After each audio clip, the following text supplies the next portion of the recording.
En voyant la première partie du film, je me suis dit: «Tiens, on a très certainement affaire à un des meilleurs films Marvel», mais après avoir vu la seconde partie, ça change totalement, hein.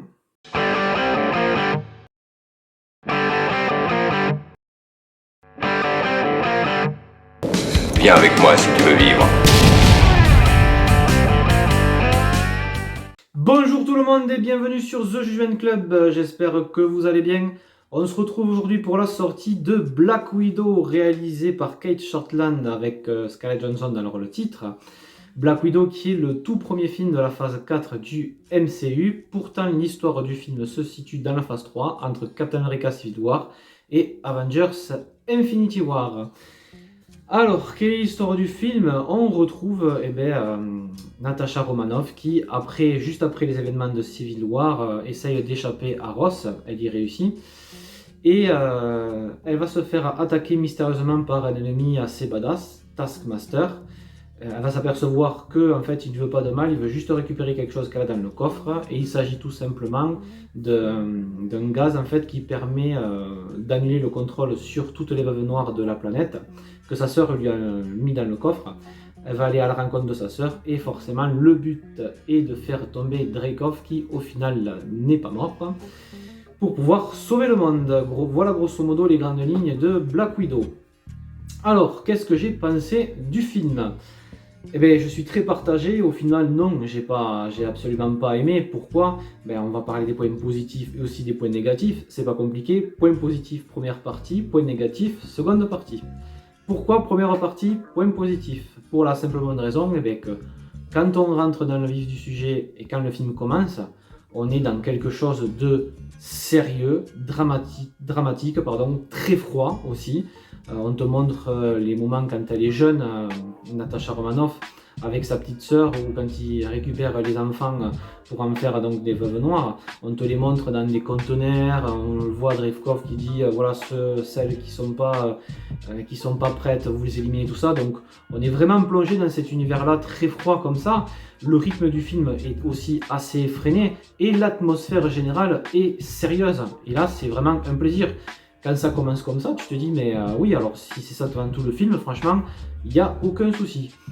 Le rythme est très très bon aussi, c'est-à-dire que la première partie, c'est vraiment, on discute pendant 3 minutes, ensuite après scène d'action, c'est un moment de track qui est permanente, et du coup, tu te dis, si c'est ça pendant le film, ça va être génial aussi. Taskmaster, du coup, qui est vraiment aussi intéressant, son personnage, en fait, son pouvoir, c'est que il peut reproduire les gestes des Avengers. Tu le vois par exemple derrière un écran, il voit les Avengers se battre et il est capable de reproduire les mêmes mouvements. Et c'est vachement intéressant. Et j'ai même envie de te dire de mettre en place un méchant comme ça dans le film. C'est assez intelligent face à la Veuve Noire. Et quand tu les vois en face en train de se fighter, franchement c'est assez intéressant. L'interaction qu'il y a aussi entre la Veuve Noire et sa sœur est aussi intéressante. Voilà, on en apprend beaucoup plus sur son passé. Vraiment la mise en scène, le rythme de ce côté-là, j'ai rien à dire parce que franchement c'est impeccable. J'étais même assez surpris d'ailleurs.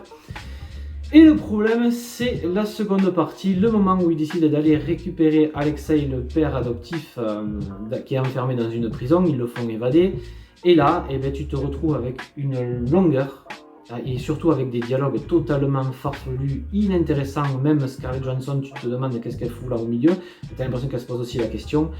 Et là, grosso modo, alors c'est pas de l'humour comme Avengers Endgame et comme Thor Ragnarok, mais c'est des dialogues totalement inintéressants, où on va essayer de te faire des blagues dedans, voilà, tout simplement pour t'alléger le truc. Ils vont retrouver la mère adoptive, et pendant qu'ils sont en train de discuter, elle en fait fait des expériences sur des porcs, quoi, pour essayer de les manipuler par la pensée.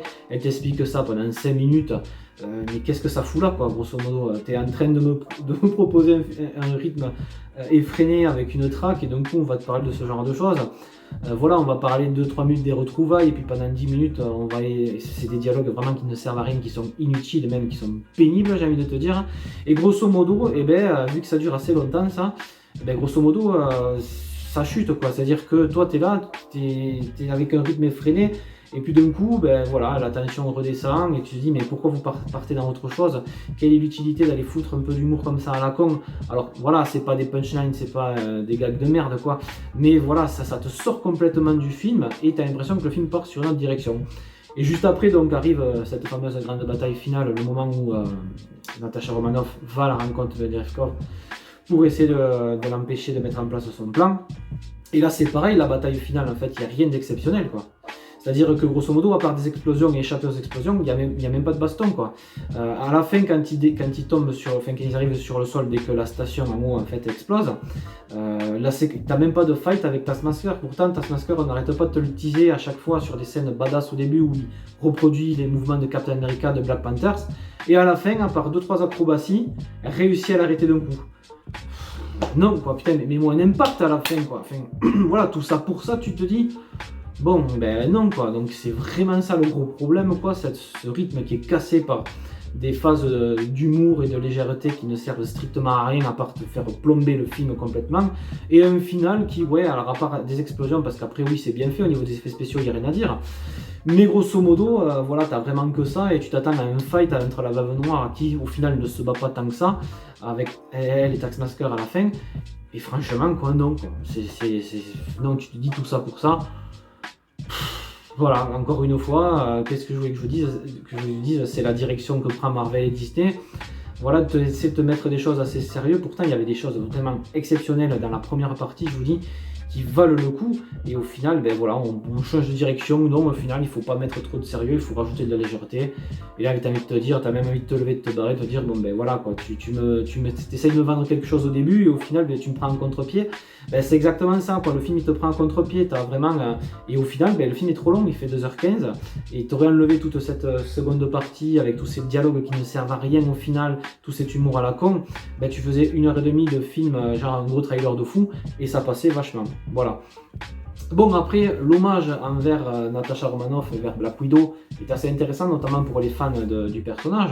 Alors moi, je me disais pourquoi ils le mettent au début de la phase 4. Alors franchement, mis à part le passage de flambeau à sa sœur qui va devenir la nouvelle Black Widow, il n'y a rien derrière, quoi. Même la scène post-générique qu'il y a à la fin du générique, quoi. Enfin, honnêtement, bon, ouais, ça te tease quelque chose d'assez sympa, mais tu devines déjà ce qui va se passer, grosso modo.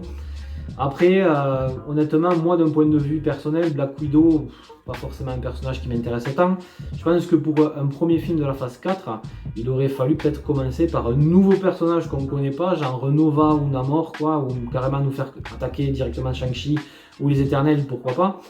Bon là, oui, l'hommage est assez intéressant, je me disais ça aurait été mieux de mettre ce final dans la phase 3, mais vu que, parce qu'elle meurt dans Avengers Endgame, mais au vu de comment est construit le film quand même, bon, c'est peut-être plus intéressant de le mettre après Avengers Endgame. Mais bon, voilà, écoutez, c'est tout ce que j'ai à dire sur ce film-là. Je ne vais pas non plus trop vous en révéler non plus. À part une très bonne partie vraiment sombre, sérieuse et froide qui promettait quelque chose de costaud derrière, et bien au final, tu tombes sur quelque chose de lambda avec de l'humour derrière. Et au final, et bien voilà, ça gâche tout, encore une fois. Voilà, ça sera tout pour Black Widow. Alors bien évidemment, allez le voir pour vous en faire votre propre avis personnel. N'hésitez pas à laisser des commentaires si vous êtes d'accord avec moi ou pas, à laisser des pouces bleus ou à vous abonner à la chaîne si vous aimez ce que nous faisons. Vendredi midi, épisode numéro 3 de notre court-métrage de Heroes Evolution. Passez une bonne journée et à bientôt tout le monde. Hasta la vista, baby.